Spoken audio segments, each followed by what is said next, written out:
ازيكم يا جماعة، عاملين ايه؟ يا رب دايما تكونوا بخير. معاكم محمود أشرف. الفيديو اللي قدامكم ده معمول بالذكاء الاصطناعي. زي ما انتم شايفين، عامل ان انا قاعد في مكان مميز جدا، وعامل روتين يومي ان انا صحيت من النوم، وبغسل دلوقتي اسناني، وبنزل زي ما انتم شايفين.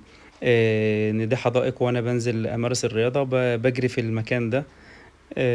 دلوقتي عامل ان انا في المطبخ، بحضر الفطار بتاعي علشان افطر واروح الشغل بتاعي.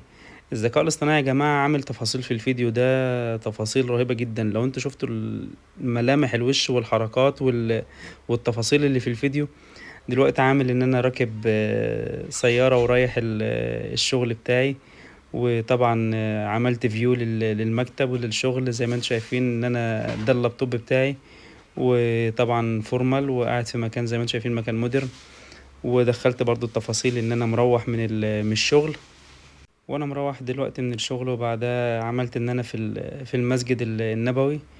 ان انا رايح ادي فريضة الصلاة. وبعدها عملت ان انا روحت البيت وقاعد بتغدى، زي ما انتم شايفين بتدخل التفاصيل، بيظهر لك كل التفاصيل اللي انت كاتبها بالظبط والحركات. تفاصيل بصراحة مميزة جدا. ودلوقتي انا في الجيم بتمرن.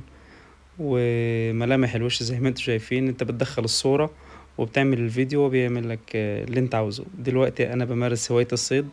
عامل طبعا زي ما انتوا شايفين ان انا واقف في المركب بتاعي وبصطاد. وروحت علشان بقى اتعشى وباكل لحمة زي ما انتوا شايفين.